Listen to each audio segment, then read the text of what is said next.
Like meatloaf through a straw, so are the days of our lives. I'm Dancing Dave, and I know who opened the Drapes. No shit. I also know how the assassin who took out the would-be hitmen got in and out of the compound. So stay tuned. It's all coming up.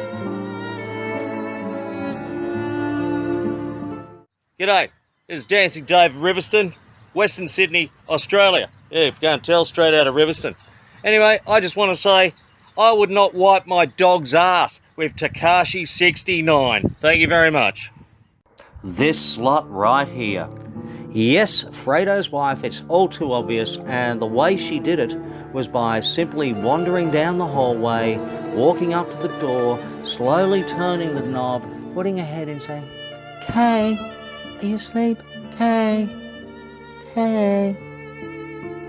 And why do I think that? Well, I'm going to take a few punts.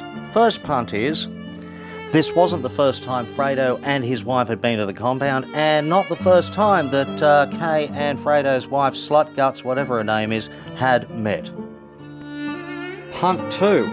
At some stage or another, Kay and Slutguts had found solace in each other based on the fact that they're both blonde-haired, blue-eyed, white American girls whose fathers vote Republican, and they're surrounded by Goombas. Punt 3. If this was the case, no one would have questioned her walking up to the door of Kay and Michael's bedroom when Kay was in there, or coming out of their bedroom when Kay was in there. It's a chick thing. Hell, after she was dragged off, Kay may have came and found her and said, "Are you all right? Oh, look, come back to my room, we'll have a wine or a tea or something, blah, blah, blah, blah, blah." And they've cried on each other's shoulders, they've lamented, they've bonded. She has said love, she said pet, she said slut guts. "It's getting late, I'm absolutely knackered, I'll see you in the morning." And she said, "All right, love, I'll see you in the morning." But she conveniently leaves her Valium, cocaine, whatever, behind, and 15 minutes later, she's got to go back for it. She doesn't announce this, she just goes through the motions, because it's standard routine for her to go head down, and she slowly turns the knob, sticks her head in, and yeah, that's where we came in. Now, notice when the car arrives. She's the one driving, and she's already in one hell of a mood. And here's my next punt. No one's ever seen her like this before. Fredo has, he's seen her like this on many an occasion, but no one else has. And you can guarantee if she'd ever behaved like this at the compound or anywhere else before, Michael would not have invited her and Fredo. But she's being the total bad-tempered, self-centered, narcissistic bimbo. Yeah, if she's trying to create the impression that she's some kind of showgirl moron that can only count to 21 when a man is standing naked in front of her, she's doing an exceptional job. And although her behaviour is completely unacceptable, she has one ace up her sleeve. Everyone understands why she's so pissed off. She's married to Fredo. You got to remember, anyone who knows of Fredo, let alone knows Fredo, understands he is a complete fuckwit. And John Cazale's interpretation, John Cazale being the actor who played Fredo and one of the greatest actors of all time, there is a reason all 5 of the movies he was in was nominated for Best Picture. And had he not died of cancer at such an early age, he would have gone on to make a lot more than 5 movies and probably would have landed a few more Best Pictures.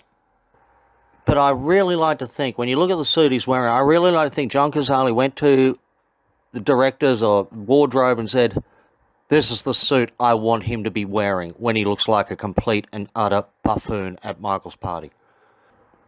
But anyway, back to the car. She's driving. And then when Fredo suggests, say, "Let's go for a drive," she throws the keys and walks off. No chance of getting her back into the car.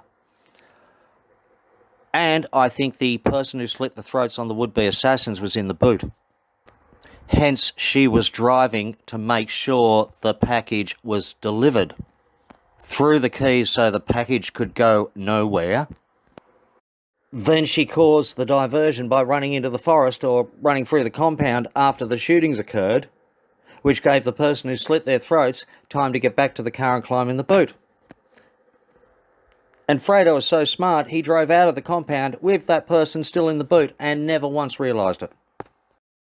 And no, she wasn't bribed as suggested in Who Was the Inside Man, or that she wouldn't have risked this to be the wife of a mob boss, because Fredo would have been dead before Michael's funeral had the assassination been successful. He would have gone to see Roth and Johnny Olam and gone, "Hey boys, what's up?" And boom.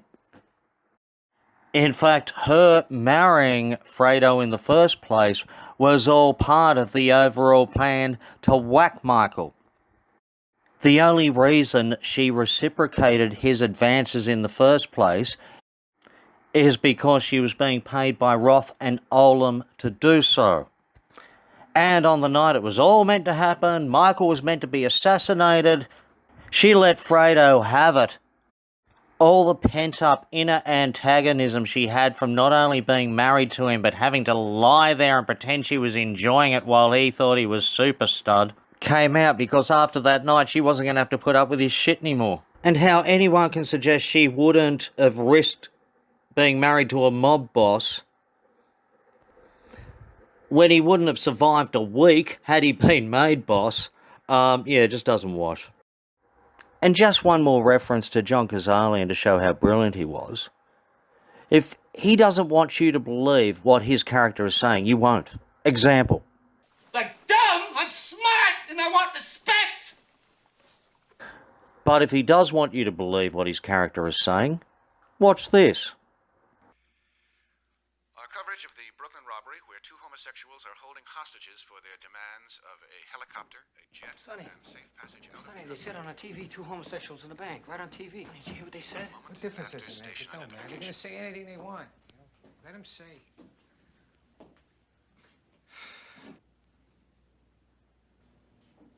Well, I'm not a homosexual.